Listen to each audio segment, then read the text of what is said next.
Friends there. See friends. Oh, now I've got it. Means heart. Friends in our hearts. Heart.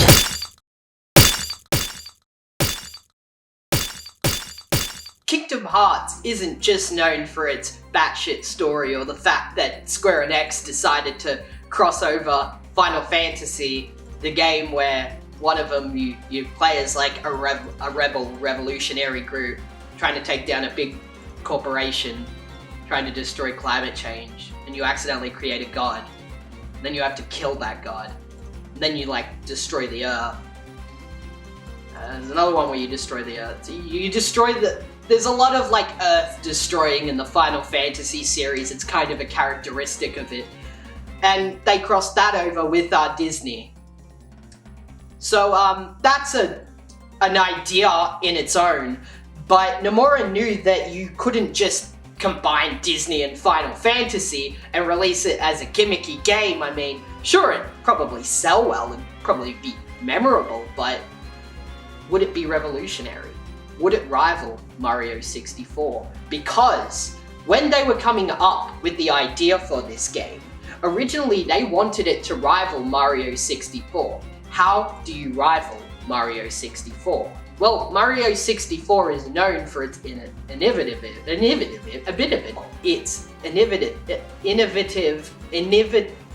Mario 64 is known for its revolutionary gameplay. It pushed the limits of the Nintendo 64 and it revolutionized gameplay for 3D platforming. It brought a whole new dimension to what games were and what you could do with the media.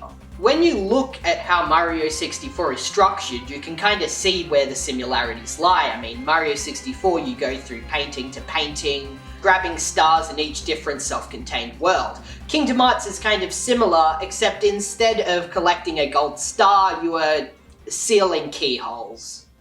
And each world in Kingdom Hearts is like a painting. In the Mario 64 game, you enter the world, you complete the challenge the world has to offer, and then you move on to the next world. So they're pretty structurally similar. Shinji Hashimoto, Hironobu Sagagachi, and Tetsuya Nomura all wanted to rival Mario 64. But how could you do that? You can't just copy the structure and, copy the household name that Mario had and expect it to be the same as Mario 64. Well, they had to create something pretty revolutionary, and they had to make sure it sold well enough to be revolutionary. This game couldn't go unnoticed, and the only way it could ever hope to sell the same amount that Mario 64 did was to get somebody's name who rivaled Mario 64's. They needed Disney. They needed the mouse. Look at the mouse. Look into his cold, dead eyes. What do you see? Do you see anything? Anything at all? You don't, because this monopoly of Disney has squeezed out every sense of living within this house. Look into the eyes of the mouse and tell me what you see. You see nothing. A black abyss. They needed him to sell the game. Disney was one of the only brands popular enough to outshine Mario, so it makes sense why they would go for Disney. One elevator ride later, and Square Enix actually had what they needed to make the game. However, there was still one thing missing.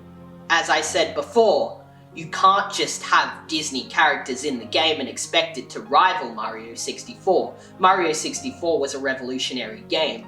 So what Square Enix needed to do?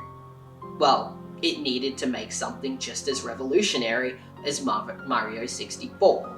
Hack and slash, the genre where you hack and slash, was a genre that was gaining some steam at the moment with the release of Devil May Cry and Severance Blade of Darkness. Hack and slash was getting pretty hot at the moment. Square Enix wanted to jam their finger right into that pie. But they couldn't just make another hack and slash, they still needed to be revolutionary. So they did something any sane person would do to the hack and slash genre, and just put a fucking menu on the screen that you could scroll through, you know, like you're playing Final Fantasy, a turn-based game, and then put a bunch of stats there, you know, like a leveling system, AI management, item management, fucking buffs. They did all of that in a hack and slash, which sounds messy because who wants to scroll through a menu through a genre where you are constantly focusing and where you're fighting intense bosses, some with like health so much you have to hit them for like 10 straight minutes to win? Who wants to scroll through a menu during those battles? Who? Square were attempting to do something even a GameSpot review from when the game was released said was impossible. How can you combine Disney and Final Fantasy and make it work? How can you do any of this and have an actually good game on your hands? Not to say Kingdom Hearts was the first game to ever be experimenting with these sort of things within a hack and slash game. I mean, there's definitely games that had similar mechanics, and leveling up systems in hack and slash games wasn't exactly new when Kingdom Hearts dropped. But Kingdom Hearts just made it accessible and made it fun. What Kingdom Hearts did was quite influential for the genre. It's undeniable, really.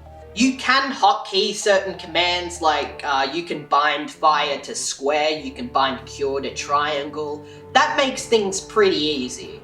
When you're in certain boss fights and you need specific magic that you don't have hotkeyed, it can get pretty messy, but by the time that you get to somewhere where you need to pick that up instantly, you will probably have memorized most of the menu due to how many times you'll be accessing it while playing. Kingdom Hearts has a pretty complex NPC system. I mean, you have certain templates that decide how your party members react to certain situations. You can have them fight with you. You can have them fight away from you. You can have them use items always. You can have them never use items. You can have them conserve all their magic for critical moments, or you can have them just use magic as much as they can. You have an entire menu, all completely customizable, to dictate exactly how you want your NPCs to act. It's pretty cool. It's not anything new, but to introduce this mechanic in a hack and slash was pretty ambitious for the time. It seems like a pretty complex menu system, but I assure you, once you actually play the game, it's quite simple. Kingdom Hearts was an instant classic upon release. It had a lot of good reviews, and even today it's still discussed as one of the most successful franchises ever made for video games. Square gained a lot of praise for pulling this off, and not just because they managed to find a way to make the ridiculousness of Kingdom Hearts and Final Fantasy work together, but they did it because they somehow made this complex number system, menu system, and all of these different things inside a hack and slash while still making it simple enough to be used by kids. The review I mentioned before that said this would be impossible gave it an 8.2 out of 10, which I'd say is a pretty good score. It has a Metacritic score of 85 and a user one of 8.8. Not that anyone actually gives a shit about Metacritic. In fact, there's not a single negative critic review on Metacritic. User reviews, there's plenty, but critic reviews, there's none. You can go and look yourself. I mean, when I last checked, there were none. Maybe I'm gonna get like full on like bombarded with like 8 negative reviews just because they heard I was making a review and that I said there was no negative reviews, and they're gonna start adding them just so my research is wrong. There's only 3 mixed ones. I mean, pretty much all of them are positive. I wonder why that is. Must be big enough. It's unfortunate though, but most of these reviews have been lost. You can view some of them with the Wayback Machine, but they'll usually take you to broken sites or sites that aren't translated, and I can't read Japanese because I'm an idiot. You can still see some of them on the Wayback Machine though, and that's exactly what I did. This is reviewed by somebody named Jason back in 2004, which was actually like 2 years after the game came out, but Jason thought it was still a good time to review. Jason opens up the review with, When I was a kid, i.e. before I could shave and buy porn without a fake ID, I was enthralled with all things Disney. Wait, why the fuck would you write? Jason called the music boring.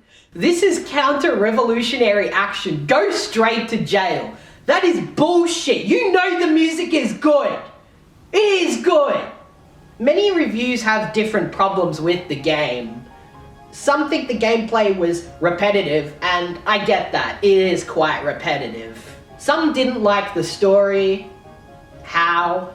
Nobody that I read liked the gummy ship missions because they're the gummy ship missions.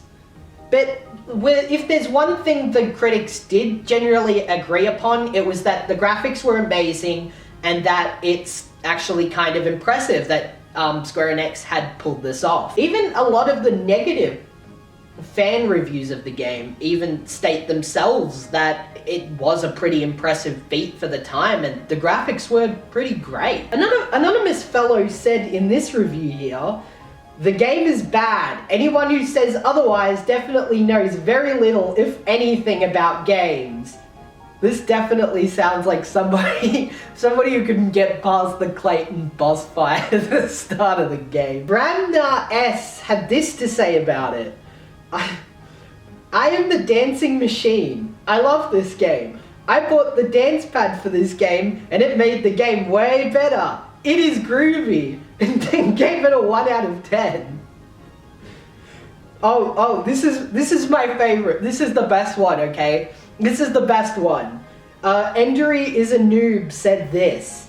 "You can't understand what Donald is saying. And Disney is for kids anyway. 0 out of 10. Terrible game.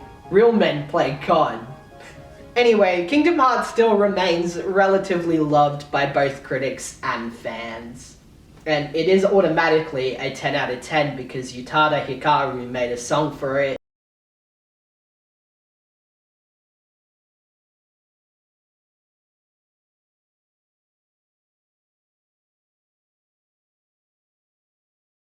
I got into Kingdom Hearts when I was about 3 years old. It was a Christmas present. I woke up and I really wanted GTA, but my dad obviously saw GTA and went, "Well, I can't get my son that because, it's killing people. So, oh look, this has Disney on it. Let's get him that."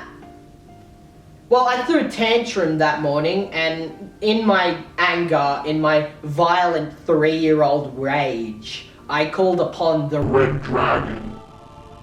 And I said, in the now demonic voice, as I could feel the surge of power taking me and I could feel me losing my humanity as the power gripped me, I said to him, "Go back to that store and get me GTA."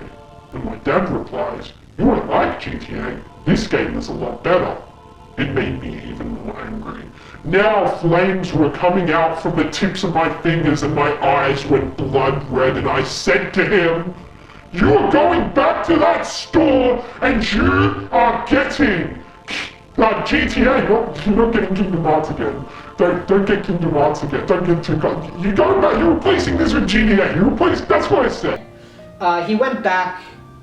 He got GTA, and I finished GTA, and I went back up to him and I said to him, "Why didn't you tell me that Kingdom Hearts is better? Why?" And then my dad replied, I literally just told you. I said you would like Kingdom Hearts more." And I said to him, "Well, okay, you kind of did." And then I called upon the Red Dragon anyway because I was angry and I needed to take it out on someone. And I started screaming gibberish at him until he went and he got Kingdom Hearts. And then I played Kingdom Hearts. And I never touched it again until I was like 18. And I played it again when I was 18, and I've literally been playing it ever since. So, anyway, why not talk about the actual game now? That sounds like a good idea.